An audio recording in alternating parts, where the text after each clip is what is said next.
और चलिए बुलेटिन में बात करते हैं दुमका और बेरमो उपचुनाव की। तो काउंटडाउन शुरू हो चुका है। अब से कुछ देर बाद यानी कि कल सुबह 7 बजे से वोटिंग शुरू हो जाएगी। दुमका में जहां शाम 5 बजे तक, तो वहीं बेरमो में 4 बजे तक ही मतदाता अपने मताधिकार का प्रयोग कर पाएंगे।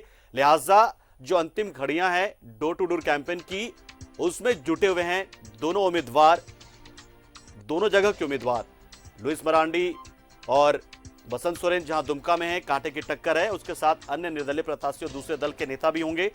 वो लोग डोर टू डोर कैंपेन करते हुए जनता के बीच जा रहे हैं।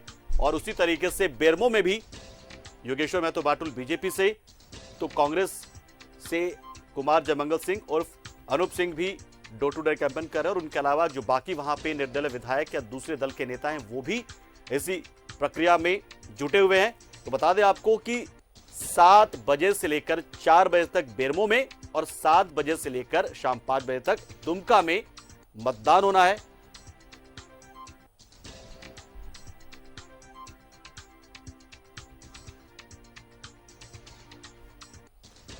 और फिलहाल स्थिति क्या है, किस तरह की तैयारियां हैं और जनता में बीच में किस तरह की लहर देखने को मिल रही है, हम अपने दोनों सहयोगी का रुख करते हैं। बेरमो से विपिन हमारे साथ होंगे और राकेश हैं दुमका से, दोनों हमारे साथ जुड़ेंगे और वहां के माहौल को आप तक पहुंचाएंगे कि स्थिति वहां पर क्या है। सबसे पहले दुमका ही चल लेते हैं, क्योंकि हाई प्रोफाइल सीट बन चुकी है, क्योंकि ये सीट बसंत सोरेन की है। ऐसे में राकेश के लिए भी, राकेश का समय पहुंचे। राकेश, आपके लिए भी इस सीट पर कम से कम कहे कि पूरे रिपोर्टिंग करना बहुत ही मुश्किल रहा, क्योंकि एक के बाद एक लगातार बड़े दिग्गज जहां पहुंचे, मुख्यमंत्री लगातार वहां पर है और ऐसे में जनता के बीच आपका जाना कम हो पाया है, लेकिन नेताओं के आसपास आपको ज्यादा रहना पड़ा है। तो ऐसे में जनता से जुड़े कुछ सवाल अगर हम जानना चाहें आपसे, तो क्या जनता के बीच में जो माहौल है वो किस तरीके का इस उपचुनाव को लेकर?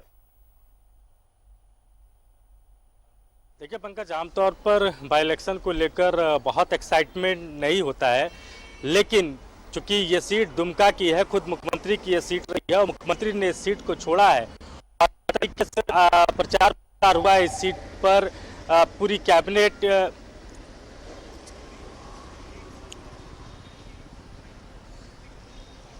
बिल्कुल बिल्कुल राकेश, आपकी आवाज हम तक पहुंच रही है। बिल्कुल सही कहा आपने कि उपचुनाव है, जनता में बहुत ज्यादा उत्साह नहीं रहता है इस उपचुनाव को लेकर। बावजूद जो दिग्गज तमाम वहां पे जुटे हुए थे और उनकी जनसभाओं में जो जनता की भीड़ उमड़ रही थी, इस लिहाज से जानेंगे कि आपके उत्साह है तो किस तरह का है लोगों में। देखिए, इस उपचुनाव को लेकर लोगों में उत्साह है, लेकिन जो पंकज साइलेंट वोटर हैं, बहुत कुछ चर्चा हो नहीं रही है वोटरों के हिसाब से। चुनाव आ चुका है। हेलो हेलो, जी जी जी राकेश, आपकी आवाज हम तक पहुंच रही है। बिल्कुल बिल्कुल राकेश, कुछ तकनीकी गड़बड़ियों की वजह से आपसे हमारा संपर्क जो है वो सही तरीके से नहीं हो पा रहा है, लेकिन हम आपके पास फिर आएंगे दोबारा। फिलहाल विपिन के पास ले चलते हैं और सवाल विपिन से भी यही रहेगा। बेरमो जो सीट है, हालांकि वो भी काफी हाई प्रोफाइल थी, लेकिन बसंत सोरेन के मुकाबले देखें तो ये उपचुनाव जो है बेरमो का, वो उस हिसाब से नहीं बन पाया। आपने खुद देखा होगा विपिन की जो जनसभाएं और जिस तरह से जनसभाओं में भीड़ दुमका में नजर आई, वो बेरमो में क्या वैसी रही है?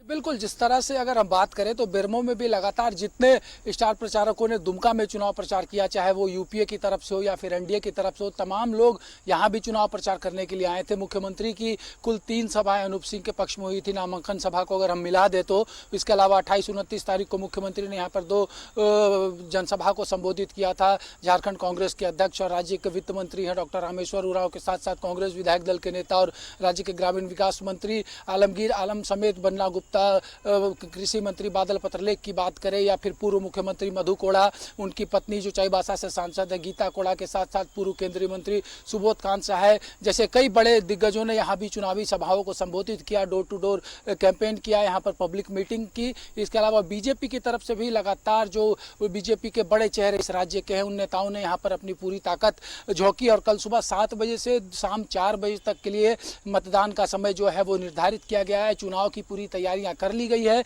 जिला प्रशासन का ये साफ तौर पर दावा है कि यहाँ पर शांतिपूर्वक और निष्पक्ष तरीके से चुनाव कराने की जो कवायद थी वो रंग लाएगी। जो विभिन्न पोलिंग पार्टीज हैं वो अपने अपने जो बूथ है वहाँ पर पहुँच चुके हैं, तमाम तैयारियाँ जो है वो हो चुकी है और अब कल वो बारी आएगी जब बेरमो के जो मतदाता हैं वो आने वाले बचे हुए ये जो 4 साल का वक्त होगा उनके जनप्रतिनिधि के रूप में, उसका कल चयन करेंगे। तो कुल मिलाकर उम्मीदवारों ने अपनी तरफ से पूरी ताकत लगाकर जनता तक अपनी बातों को पहुंचाया है और कल जो लोकतंत्र की सबसे खूबसूरती हमारे देश की है कि यहाँ पर जनता ही अपने जनप्रतिनिधि का चयन करती है। ये जो ये अधिकार जो है यहाँ के मतदाताओं के पास, तो कल यहाँ के जो मतदाता हैं वो अपने अधिकार का उपयोग करेंगे। हालांकि दुमका और बेरमो की अगर हम बात करें तो दुमका की सीट किस वजह से खाली हुई है, यहाँ पर देखा हमने कि है उपचुनाव और जो उत्साह है वो मतदाताओं में थोड़ा कम रहता है, लेकिन इस बार मतदाताओं में उत्साह भी है। और क्या अगर उत्साह है तो वो मुद्दों की वजह से रहा या कि अपने जो पुराने दिवंगत राजेंद्र सिंह है उनकी वजह से जो है वो थोड़ा उत्साह बढ़ गया है कि अब बारी आ गई है कि अब हम अपने लिए एक नया विकल्प यहाँ पर तलाशें? किस तरीके से देखते हो आप इस पूरे वहां पे जनता को, किस तरीके से देखा आपने? देखिए पंकज, यहाँ पर जो उपचुनाव हो रहा है उसकी परिस्थितियां बिल्कुल अलग है। 2019 में जब आम चुनाव हुए थे विधानसभा के, तब कांग्रेस यहाँ से तकरीबन 25,000 से ज़्यादा मतों से चुनाव जीती थी। राजेंद्र प्रसाद सिंह छठी बार यहाँ से विधायक बने थे, लेकिन उनके आकस्मिक निधन की वजह से ये सीट रिक्त हुआ है। इसलिए दुमका के मुकाबले अगर बेरमो की बात करें तो यहाँ की परिस्थितियाँ कुछ अलग हो जाती है। जिस तरह से यहाँ पर 6 बार का प्रतिनिधित्व राजेंद्र प्रसाद सिंह ने किया था, उनके बड़े बेटे को कांग्रेस ने अपना उम्मीदवार बनाया है। महागठबंधन की तरफ से कुमार जयमंगल चुनावी मैदान में है। वहीं अगर योगेश्वर महतो बाटुल की बात करें तो ये वही शख्स थे जिन्होंने 2005 में पहली बार राजेंद्र बाबू को चुनाव में शिकस्त दी थी। इसके बाद 2014 में भी वो यहाँ पर जीतने में सफल हुए थे।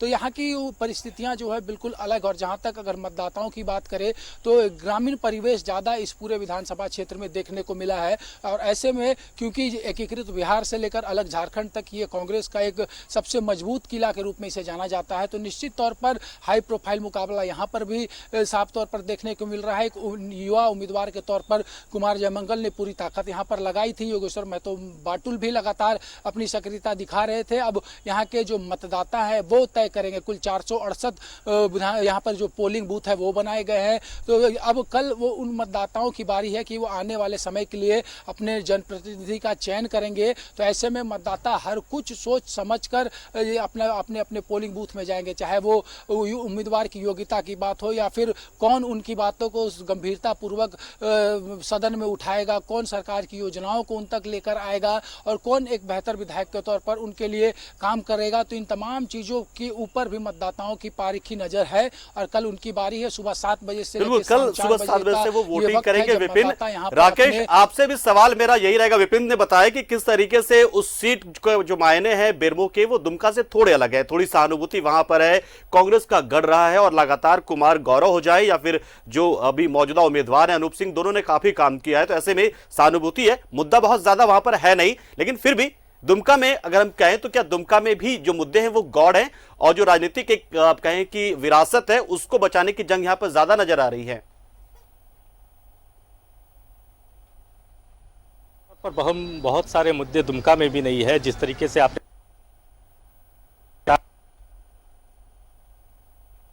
वक्त वो लगातार हमलावर रहे।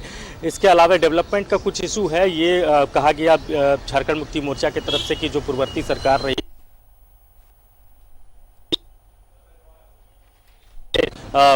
मंत्री, तो ऐसे में डेवलपमेंट के काम उस वक्त वो नहीं हो पाया, तो वो एक इशू है।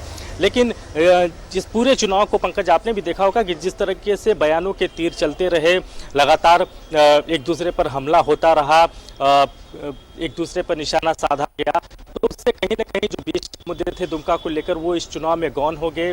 परिवारवाद का जो मुद्दा था वो बहुत हद तक इस पूरे आया रहा। दूसरा एक इशू की बिल्कुल राकेश साहब की आवाज हम तक फिर नहीं पहुंच पा रही है। फिलहाल विपिन के पास एक बार फिर चलते हैं। विपिन, मुद्दे जो है वो इस चुनाव में गौड़ है निश्चित तौर पर, क्योंकि उपचुनाव का ये मामला आप पूरे परिप्रेक्ष्य में ये बातें नहीं कर पाते इस चुनाव में कि हम ये करेंगे या जीतने के बाद हमारे सरकार की रूपरेखा ये होगी, हमारी रणनीतियां ये होंगी।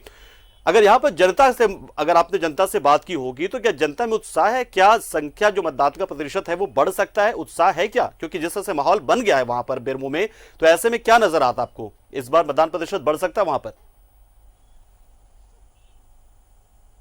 ये देखिए पंकज, जहाँ तक अगर मुद्दों की बात करें तो मुद्दा विहीन चुनाव कभी हो ही नहीं सकता। हर चुनाव में कोई ना कोई मुद्दा होता है और जब भी क्षेत्र में चुनाव हो, चाहे वो पंचायत स्तर का चुनाव हो या फिर पार्लियामेंट्स के लिए चुनाव हो, तो यहाँ पर मुद्दे होते हैं। और खास करके बेरमो जो एक पूरी तरह से कोलियरी का इलाका है, तो यहाँ पर बहुत सारे ऐसी बातें हैं जिसको लेकर इन दिनों उपचुनाव की घोषणा के बाद से लगातार मतदाताओं के जहन में वो बातें थी। चाहे वो जिस तरह से कोल सेक्टर को लेकर लगातार जो निर्णय हुए हैं सेंट्रल गवर्नमेंट की तरफ से, या फिर जिस तरह से अभी हाल के दिनों में डीवीसी का मुद्दा जो झारखंड की राजनीति में गरमाया था, डीवीसी का भी एक बड़ा हिस्सा बेरमो विधानसभा क्षेत्र में पड़ता है। तो इन तमाम मुद्दों के साथ साथ जिस तरह से अगर बात की जाए तो यहाँ की जो नई सरकार का गठन बीते वर्ष हुआ था हेमंत सोरेन की अगुवाई में, उस सरकार ने क्या कुछ काम काज किया, या फिर अभी जिस विषम परिस्थिति से पूरी दुनिया गुजरी है कोरोना संकट की वजह से, जो लॉकडाउन यहाँ पर हुआ था, उस लॉकडाउन के दौरान किस तरह से लोगों के बीच कौन उपलब्ध रहा था, किसकी अनुपस्थिति रही थी, यह भी एक बड़ा मुद्दा यहाँ पर बनकर उभरा। और जिस तरह से यहाँ के कई लोगों से जब बातचीत हुई तो उनका कहना था कि हमने 5 साल के लिए अपने विधायक का चयन किया था, लेकिन आकस्मिक वजह से यहाँ पर उपचुनाव हो रहा है। तो ऐसे में वो हर फैक्टर जो है जो एक चुनाव को प्रभावित करता है वो यहाँ पर सुनाई दे रहा है। और जिस तरह से अगर बात मतदाताओं की करें तो मतदाताओं के अंदर भी धीरे धीरे जैसे यहाँ पर प्रचार बढ़ा, मतदाताओं के अंदर भी जो उत्साह था वो लगातार बढ़ता गया। और आज जिस तरह से मतदाताओं के बीच इस बात को लेकर चर्चा है कि कल अपना भविष्य चुनना है, हमें आने वाले 4 साल के लिए अपने जनप्रतिनिधि का चयन करना है, तो पूरी तरह से चुनावी रंग में बेरमो रंग चुका है। हालांकि ये बाई इलेक्शन हो रहा है, लेकिन इसके बावजूद यहाँ जितनी गंभीरता से और जितनी शिद्दत के साथ चुनाव प्रचार देखने को मिला, जिस तरह से शांतिपूर्ण तरीके से दोनों पक्ष, चाहे एनडीए हो या यूपी हो, दोनों की तरफ से जो चुनाव प्रचार हुआ, अब तक किसी तरह की कोई घटना उभर कर सामने नहीं आई। तो ये अपने आप में दिखा रहा है कि कितने मजबूती के साथ यहाँ पर चुनाव के लिए ताकत लगाई गई है और उस ताकत का परिणाम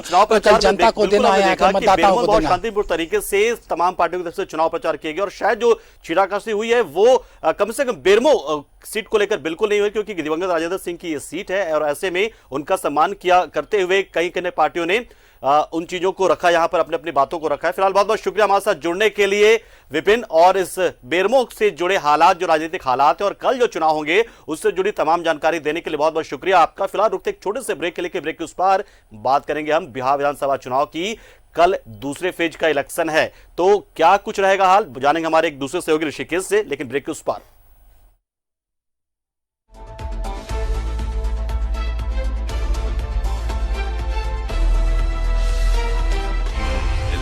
सच है तो दिखेगा।